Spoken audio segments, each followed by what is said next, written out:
Massive heart attack కి గురైన software engineer కి Guntur Aster Ramesh hospital ECMO చికిత్స అందించి పునర్జన్మనిచ్చింది.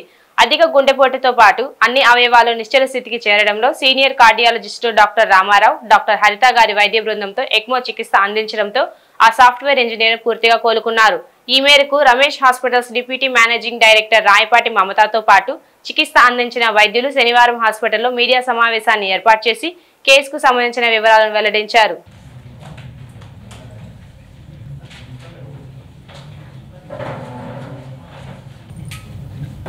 అలాంటప్పుడు ఏం చేస్తామంటే బయట నుంచి సపోర్ట్ ఇస్తాం. సో హార్ట్ పని ఏదైతే ఉందో అది టెంపరీగా చేసి ఇది నార్మల్ అయ్యాక దాన్ని తీసేసి హార్ట్ని మనం నార్మల్గా ఫంక్షన్ చేసేట్టు చేస్తాం. ఇంకొక చిన్న విషయం చెప్పదలుచుకున్నానండి. ఎప్పటి నుంచో మనం దీని గురించి మాట్లాడుకుంటున్నాము. పేషెంట్ ట్రీట్మెంట్ కాదు, వెల్నెస్ వైపుకి మనందరం జరగాలి అనేది మోస్ట్ ఇంపార్టెంట్. ఒకవేళ ఇదే పేషెంట్ మా దగ్గరికి ముందే కానీ సిటీ యాంజియోగ్రామ్కి వచ్చుంటే కనుక మనం గ్యారంటీగా అతనికి బ్లాక్ ఉంది అనేది ఐడెంటిఫై చేయగలిగే వాళ్ళం. అప్పట్లో సిగ్నిఫికెంట్ బ్లాక్ లేకపోతే చక్కగా ట్రీట్మెంట్ మెడికేషన్తో అయితే సరిపోయి ఉండేది.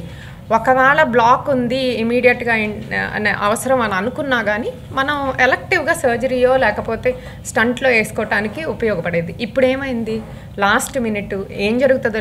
వన్ బెస్ట్ పార్ట్ ఏంటంటే అండి, రోగులకి నమ్మకం ఉండాలి హాస్పిటల్ డాక్టర్ల మీద. ఇప్పుడు వాళ్ళకి మేము ఎక్మో పెడతామని ఎప్పుడైతే చెప్పామో ఆ హాస్పిటల్ వాళ్ళ కోసం చేసుకుంటున్నారు. అలా కాకుండా వాళ్ళు మమ్మల్ని నమ్మి మా చేతిలో పేషెంట్ని కంప్లీట్గా పెట్టి మీరే చేయండి ఏమన్నా అని అన్నారు కాబట్టి మేము ఆ ఎక్మో ఇనిషియేట్ చేయగలిగేవాళ్ళం.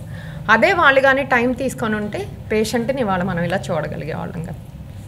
పేషెంట్కి డాక్టర్కి మధ్య నమ్మకం ఒకటి అంత ఇంపార్టెంట్.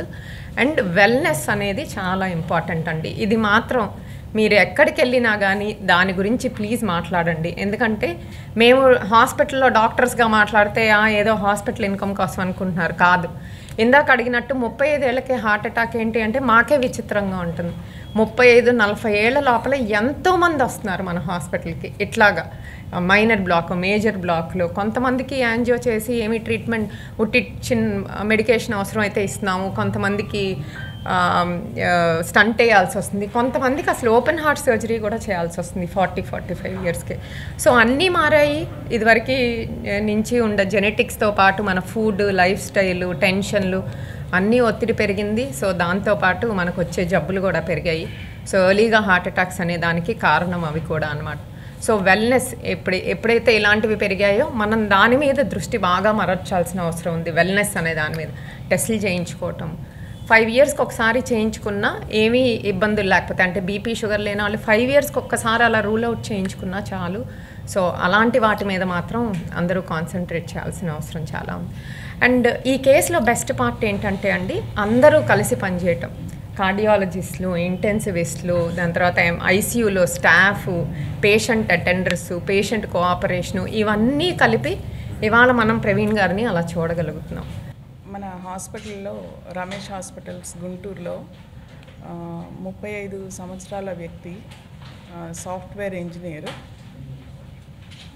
ఆయనకు గుండెపోటు వచ్చిందని మనం నిర్ధారణ చేసి యాంజియోగ్రామ్ పరీక్ష చేసినప్పుడు మెయిన్ ఆర్టరీలోనే, లెఫ్ట్ మెయిన్ ఆర్టరీ అంటాము, ఆ మెయిన్ ఆర్టరీలోనే బ్లాక్ ఉండటం జరిగింది.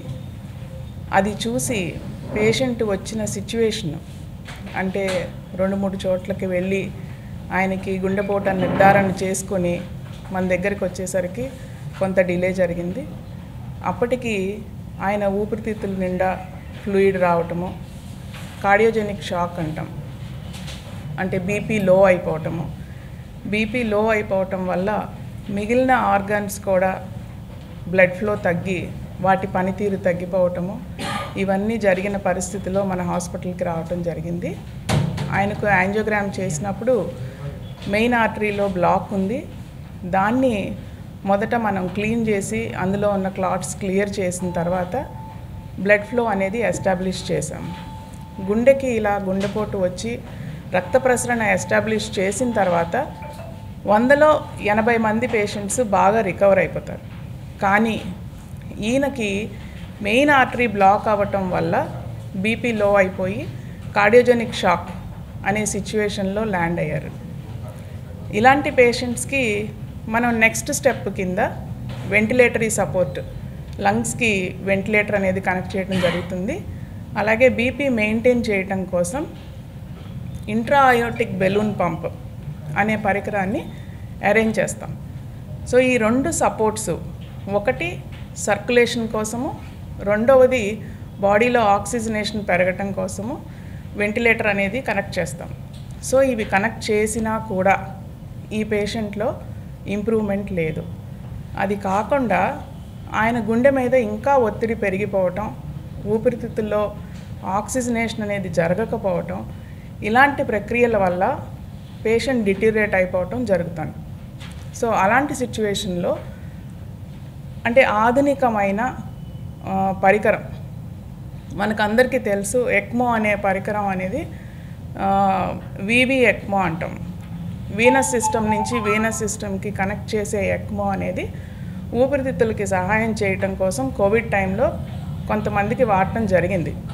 కానీ మన దగ్గర ఇక్కడ వాడింది విఏ ఎక్మో, అంటే ఆర్టరీ నుంచి వెయిన్కి కనెక్ట్ చేసి గుండె మీద ఉన్న ఒత్తిడిని తగ్గించే పరికరాన్ని మనం ఇక్కడ వాడాము.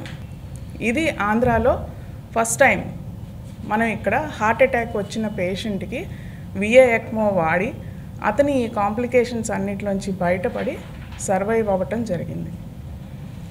సో ఇలాంటి అడ్వాన్స్డ్ ప్రొసీజర్స్ ఏ ఉన్నా సరే అలాంటి మనం పేషెంట్కి వాడటం వల్ల మోస్ట్ ఆఫ్ ది టైమ్స్ ఇంతకు ముందు మేబీ ఒక 2-3 years బ్యాక్ ఇలాంటి పేషెంట్స్ వస్తే సర్వైవ్ అవ్వటం అనేది జరిగేది కాదు. సో బట్ ఇప్పుడు ఈ పేషెంట్ ఇలా సర్వైవ్ అవ్వటం అనేది వీఆర్ వెరీ హ్యాపీ. ఈ కేసు అనేది May 1st జరిగింది. యాక్చువల్లీ ఈ వాజ్ 35 సంవత్సరాల వయసు. మార్నింగ్ 9:30కి ఎక్కడికో టెంపుల్కి వెళ్తే అక్కడ చేతిలో నొప్పిలాగా వస్తే గ్యాస్కి మెడిసిన్ తీసుకోవడం జరిగింది.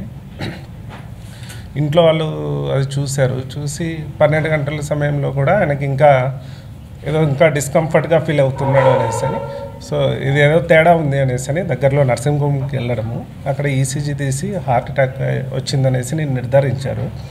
సో అక్కడ నుంచి వేరే హాస్పిటల్కి వచ్చారు గుంటూరులో.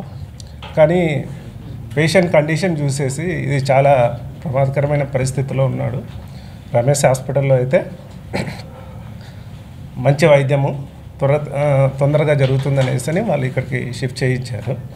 సో వచ్చినప్పుడు క్యాజువాలిటీలో పేషెంట్కి బీపీ చాలా తక్కువగా ఉంది, రెండోది ఆక్సిజన్ లెవెల్స్ కూడా అసలు సరిగా లేవు, మూడోది గుండె కూడా చాలా బలహీనంగా ఉంది.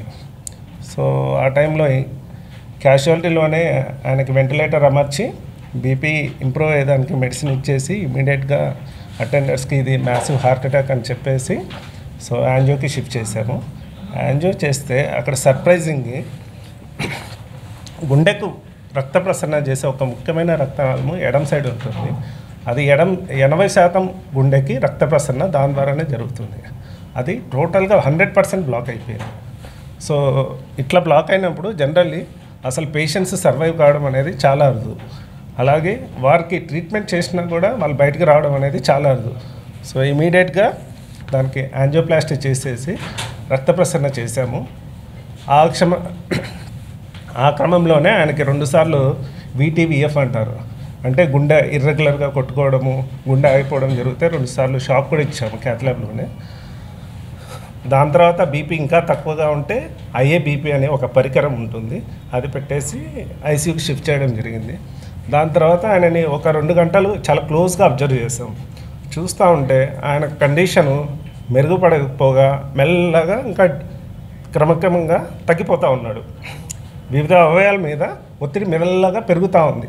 ఆక్సిజన్ లెవెల్ పెరగలేకపోతున్నాయి, హార్ట్ రేట్ అలాగే ఎక్కువగా ఉంటుంది, తర్వాత యూరిన్ కూడా తక్కువగా వస్తూ ఉంది. సో ఇట్లాంటప్పుడు ఇంకా డిలే చేస్తే ఇంకా వాళ్ళు బయటికి రావడం అనేది చాలా కష్టం అన్నమాట. సో ఆ పరిస్థితిని గమనించి ఇమీడియట్గా క్రిటికల్ కేర్ బృందం శిల్ప, తర్వాత సాహు గారు వీళ్ళందరితో డిస్కస్ చేసి అత్యాధునిక వైద్య చికిత్స ఎక్మో ద్వారా చేస్తే వీళ్ళల్లో కొంత ఉపయోగం ఉంటుంది అనేసి గ్రహించి ఇమీడియట్గా ఫ్యామిలీ కౌన్సిలింగ్ చేయడము, వాళ్ళు యాక్సెప్ట్ చేయడము, 2-3 అవర్స్లోనే ఎక్మో పరికరాన్ని అమర్చాము. సో సో ఎక్మో పరికరాన్ని అమర్చిన ఒక 6 గంటల్లోనే పేషెంట్కి ఆక్సిజన్ లెవెల్స్ ఇంప్రూవ్ కావడం, బీపీ నార్మలైజ్ అయిపోవడం, ఒంటికి మంచిగా రావడం, ఇవన్నీ జరిగాయి.